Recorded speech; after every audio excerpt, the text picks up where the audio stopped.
Hurricane season hasn't officially ended yet, but research is already coming out about how climate change is responsible for stronger storms in the Atlantic. This is a trend that scientists at Climate Central have been studying since 2019. Meteorologist Sonia Stevens breaks down some of this recent research and what it means for us along the South Carolina coast.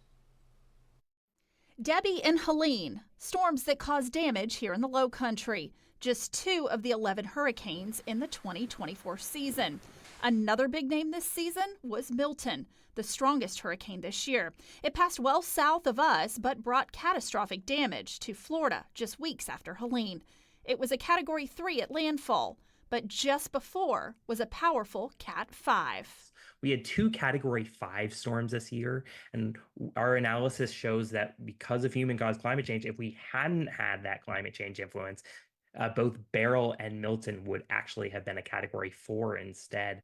Recent research by Guilford and others in this study shows that storms have been getting stronger since 2019.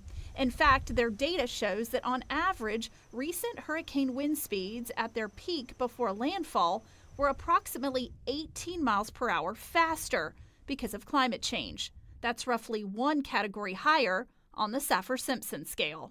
But how did they get to this conclusion? It's called attribution science. Basically, climate scientists simulate a weather event, one without any added warming, to compare to our current world.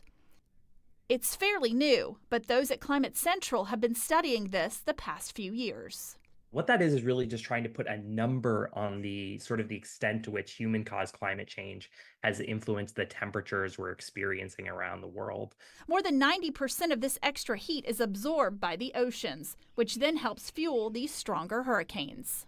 2 separate lines of evidence that both show that sea surface temperatures in the North Atlantic Ocean are something like 2, sometimes up to 4 degrees Fahrenheit warmer in our world than they would have been in a world without human-caused climate change. The basic breakdown is this: human emissions equal warmer waters, which mean more intense hurricanes. And that's something that impacts us right here in the Low Country. Attribution science is trying to connect the dots between what we experience in the real world and what we know the science is telling us, which is that human beings are responsible for changing the climate and affecting our weather on a day-to-day basis. The big question is, will this trend continue? The biggest uncertainty in what will happen in the future is how we increase or decrease our carbon emissions. And so it is up to us to all make the decision to reduce our emissions, to work together for a more equitable future, and to reduce the impacts of these storms going forward.